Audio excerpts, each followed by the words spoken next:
जय जिनेन्द्र बंधु। आज से हम शुरू करने जा रहे हैं चैप्टर 1 से। इस पुस्तक में 24 चैप्टर्स हैं। मेरी कोशिश रहेगी कि हर एक सेशन में एक चैप्टर लिया जाए, और कुछ चैप्टर्स बड़े भी हो सकते हैं, तो हो सकता है कि हमें थोड़ा और एक चैप्टर को 2 दिन लेना पड़े। तो इस पूरी किताब को हम पूरा लगभग 35 to 40 डेज में करेंगे। तो आप इसके सिक्वेंशियली इस प्लेलिस्ट को ऐड कर लीजिए अपने यूट्यूब में या अपने ईमेल पे, ताकि आपको जैसे जैसे चैप्टर्स सिक्वेंशियली पब्लिश हो वैसे वैसे आपको रिमाइंडर आता जाएगा। चलिए शुरू करते हैं। चैप्टर 1, अध्याय 1, प्रस्तावना। हम एक ऐसी विशेष आत्म साधना की ओर कदम बढ़ा रहे हैं, एक ऐसी अंतर यात्रा का शुभारंभ कर रहे हैं जिसे हमारे ज्ञानी पुरुषों ने, हमारी तीर्थंकरों ने भावना योग की संज्ञा दी है। यह योग है आत्मा की अनंत असीम विशुद्ध भावनाओं के जागरण का, उनके परिमार्जन का, उसके शुद्धिकरण का, और अंततः उनके अपने सहज रूप में प्रतिष्ठित हो जाने का। मनुष्य का सबसे बड़ा चमत्कार क्या है? कभी विचार किया है आपने? इस सृष्टि में मनुष्य का सबसे बड़ा, सबसे अद्भुत, सबसे विलक्षण चमत्कार क्या है? क्या यह उसकी तीक्ष्ण बुद्धि है जो ब्रह्मांड के रहस्यों को भेदने का सामर्थ्य रखती है? क्या यह उसका शारीरिक बल है जो पर्वतों को भी हिला देने की क्षमता रखता है? या यह उसकी सम्मोहक भाषा है जो शब्दों के जाल से संसार को वश में कर सकती है? नहीं बंधुओं, यह सब तो महत्वपूर्ण है, उपयोगी है, किंतु मनुष्य का वास्तविक सबसे बड़ा चमत्कार है, वह है उसकी भावना। हाँ, वही भावना जो एक निर्जीव प्राणहीन पत्थर में भी प्राणों का संचार कर दे, उसे पूजनीय बना दे। वही भावना जो पश्चाताप के अश्रुओं से भी आत्मा के जन्म जन्मांतर के मैल को धो दे, उसे निर्मल कर दे। वही भावना जो यदि अशुद्ध हो तो राग द्वेष के बंधनों में हमें उलझा सकती है, संसार के चक्र में भटका सकती है। तो वही यदि शुद्ध हो जाए, निर्मल हो जाए, तो वैराग्य के मार्ग पर ले जा सककर हमें समस्त बंधनों से मुक्त भी कर सकती है, शाश्वत शांति का अनुभव भी करा सकती है। भावना एक शक्ति है, एक ऊर्जा है। यह दो धारी तलवार है। यदि इसका सही प्रयोग न हो तो वह स्वयं को भी घायल कर सकती है और दूसरों को भी, किंतु यदि इसे साधना सीख लिया जाए तो यह आत्म कल्याण का सबसे सशक्त माध्यम बन जाती है। तो ये लाइन बहुत इंपॉर्टेंट है कि भावना जो एक शक्ति और एक ऊर्जा है, एक एनर्जी है, वो दो धारी तलवार है।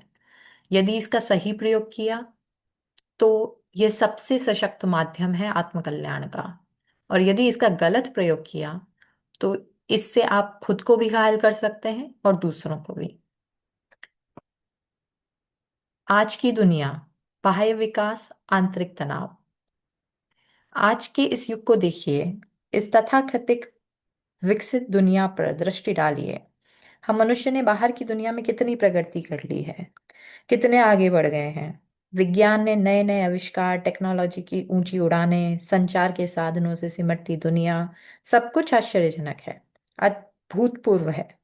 हमने आकाश की ऊंचाइयों को छू लिया है, संसार की गहराइयों को नाप लिया है, सागर की गहराइयों को नाप लिया है। लेकिन एक क्षण रुककर अपने भीतर झांक कर देखिए, क्या भीतर भी वही प्रगति है, वही शांति है, वही संतुलन है? नहीं।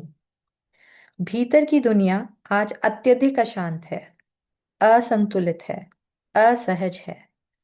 बाहर की चकाचौंध जितनी बढ़ रही है, भीतर का अंधकार उतना ही गहरा होता जा रहा है। मन में एक अजीब सी बेचैनी है, एक खालीपन है, एक अतृप्ति है।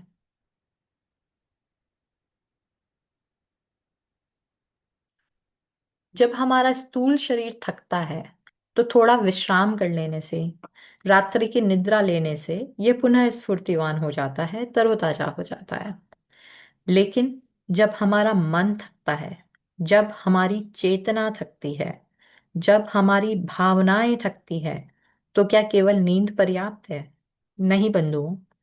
मन की थकान को मिटाने के लिए, चेतना को जागृत करने के लिए, भावनाओं को विशुद्ध करने के लिए केवल नींद नहीं, भावना की शुद्धि चाहिए, आत्म जागरूकता चाहिए, सही दिशा चाहिए। आज हमें सबसे अधिक यदि किसी चीज की जरूरत है तो वह है आत्म साधना की, अपने मन पर संयम की, जीवन में संतुलन की। और यह सब हमें सहजता से, सरलता से मिलेगा भावना योग के अभ्यास में। यह एक ऐसी कुंजी है जो हमारे भीतर के बंद दरवाजों को खोल सकती है।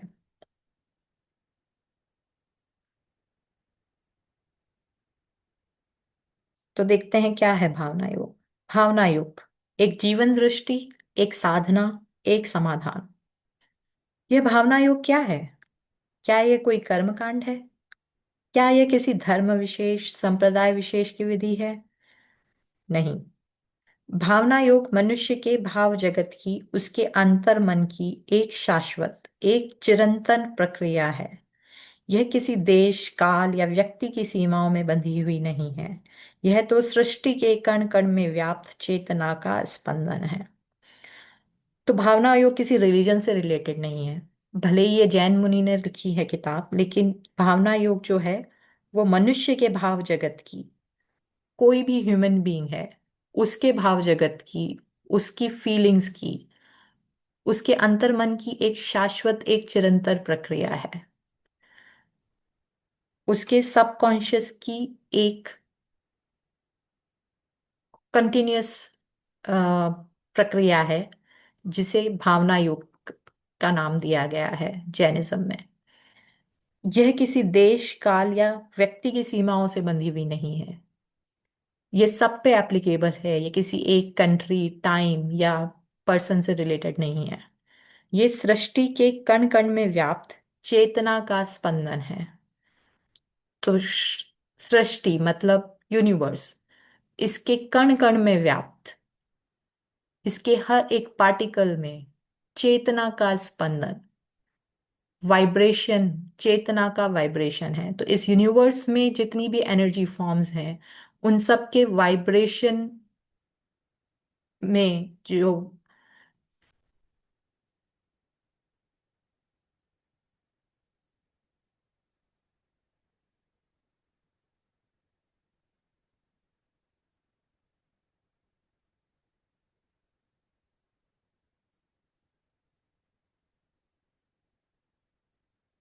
तो इस सृष्टि के कण कण में व्याप्त चेतना का स्पंदन है। ये यूनिवर्स के हर एक पार्टिकल में एक कॉन्शियस वाइब्रेशन जो है वो है भावना योग। यह ध्यान भी है, क्योंकि इसमें हम अपनी भावनाओं के प्रति सजग होते हैं, उन्हें देखते हैं, उन्हें समझते हैं। यह चिंतन भी है, क्योंकि इसमें हम अपनी भावनाओं के उद्गम, उसके प्रभाव और उनके रूपांतरण पर मनन करते हैं। यह अनुभव भी है, क्योंकि यह केवल बौद्धिक व्यायाम नहीं है, बल्कि आत्मा की गहराइयों में उतरकर सत्य का साक्षात्कार करने का मार्ग है।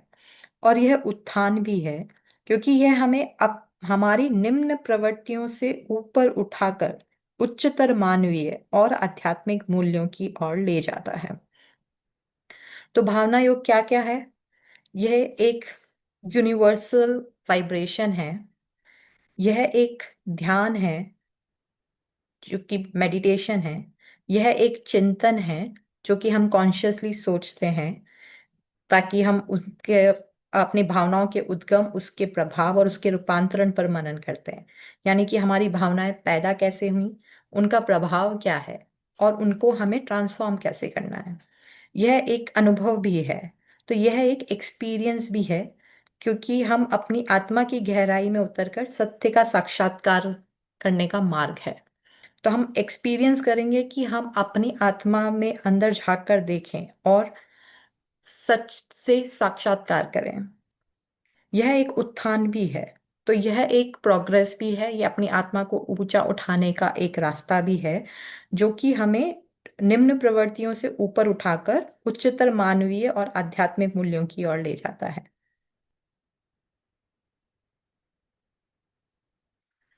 भावना योग का मूल संदेश अत्यंत सरल किंतु गहन है।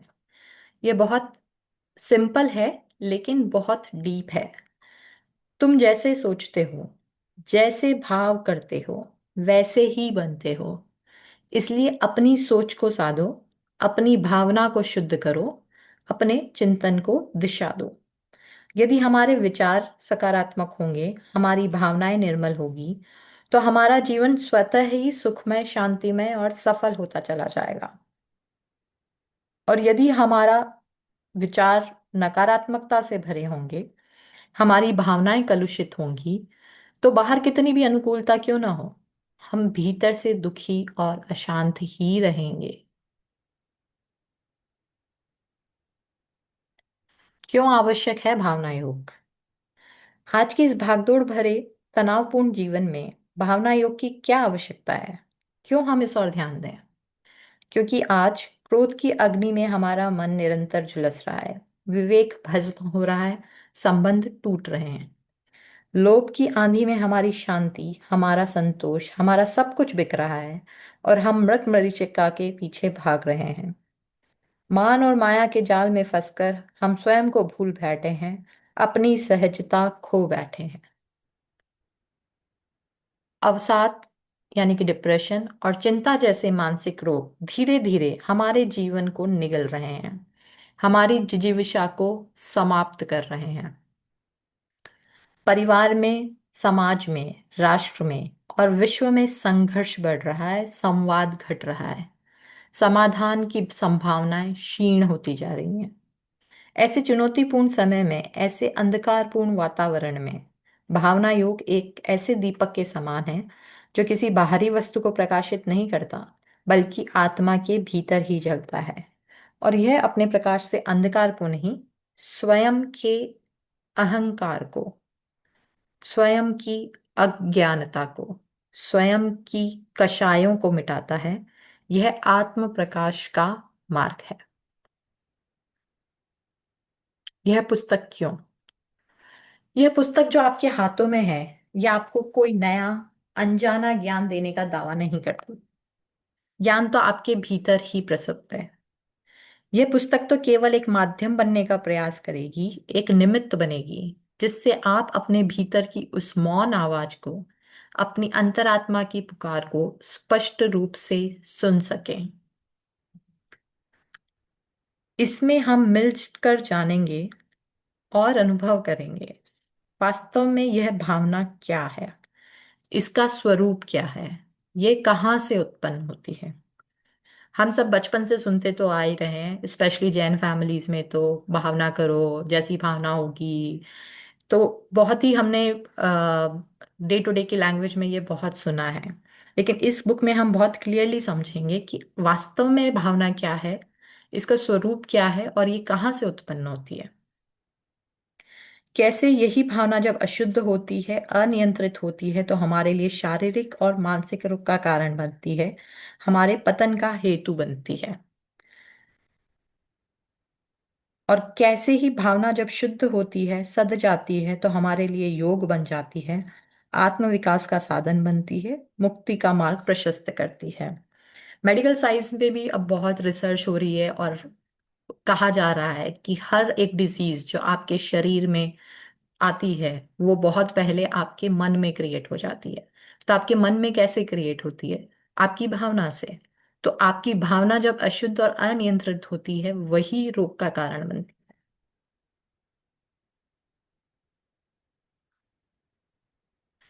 और सबसे महत्वपूर्ण, हम यह सीखेंगे कि कैसे अपनी भावना को नकारात्मकता से सकारात्मकता की ओर, कमजोरी से शक्ति की ओर, अशुद्धि से शुद्धि की ओर और बिखराव से साधना की ओर रूपांतरित किया जा सकता है। यह पुस्तक एक दर्पण की भांति होगी, जिसमें आप अपने मन के, अपनी भावनाओं के वास्तविक प्रतिबिंब को देख पाएंगे। तो यह बुक जो है, ये आपके लिए एक मिरर का काम करेगी, जिसमें आप अपनी लाइफ को, अपने कॉन्शियसनेस को, अपने सबकॉन्शियस को भी क्लियरली उसका रियल इमेज क्या है, उसका रियल प्रतिबिंब क्या है, वो आप देख पाएंगे। अगर आप इस पुस्तक को ध्यान से पढ़ते जाएं और इसके साथ में जो जो अभ्यास है वो करते जाएं, तो आप वाकई में अपने मन को ऑब्जर्व करने की, क्लियरली ऑब्जर्व करने की कैपेसिटी डेवलप कर लेंगे। आइए एक यात्रा करें भीतर की ओर। तो चलिए बंधुओं, हम सब मिलकर एक अद्भुत, एक रोमांचक यात्रा का शुभारंभ करें। यह यात्रा बाहर की दुनिया की नहीं, बल्कि हमारे भीतर की दुनिया की ओर है। ये केवल इन पृष्ठों पर लिखे शब्दों की यात्रा नहीं होगी। यह यात्रा होगी हमारे चंचल मन से हमारी स्थिर आत्मा की ओर। यह यात्रा होगी जीवन के संघर्षों से शाश्वत शांति की ओर। और यह यात्रा होगी हमारे साधारण लौकिक भाव से उस परम भाव की ओर, उस वीतराग भाव की ओर, जहाँ कोई राग नहीं, कोई द्वेष नहीं, केवल शुद्ध चैतन्य का आनंद है। यह यात्रा है भावना से योग तक। यह यात्रा है भावना के परिष्कार से आत्मा के सच्चे उद्भव तक। और यह यात्रा है आत्मा के शुद्ध स्वरूप से परमात्मा की पहचान तक। आइए इस मंगलमय यात्रा में हम एक दूसरे के सहयात्री बने।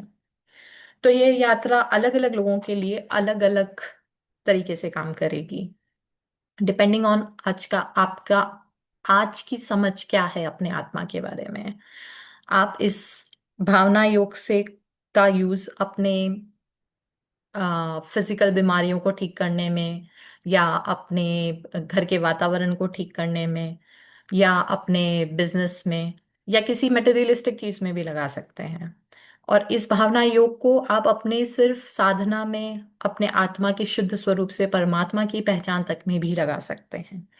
तो ये आपकी अपनी यात्रा है। आपकी आत्मा आज, आपकी आत्मा का अनुभव क्या है, यहाँ से आप इसे किस और दिशा देना चाहते हैं, ये चुनाव आपका है। लेकिन हम भावना योग समझेंगे ताकि आप इसे जीवन के हर क्षेत्र में लगा सकें, सिर्फ मटेरियलिस्टिक नहीं, अपनी स्पिरिचुअल जर्नी में भी लगा सकें। तो इसी के साथ आज के इस चैप्टर को विराम देते हैं। जय जिनेन्द्र।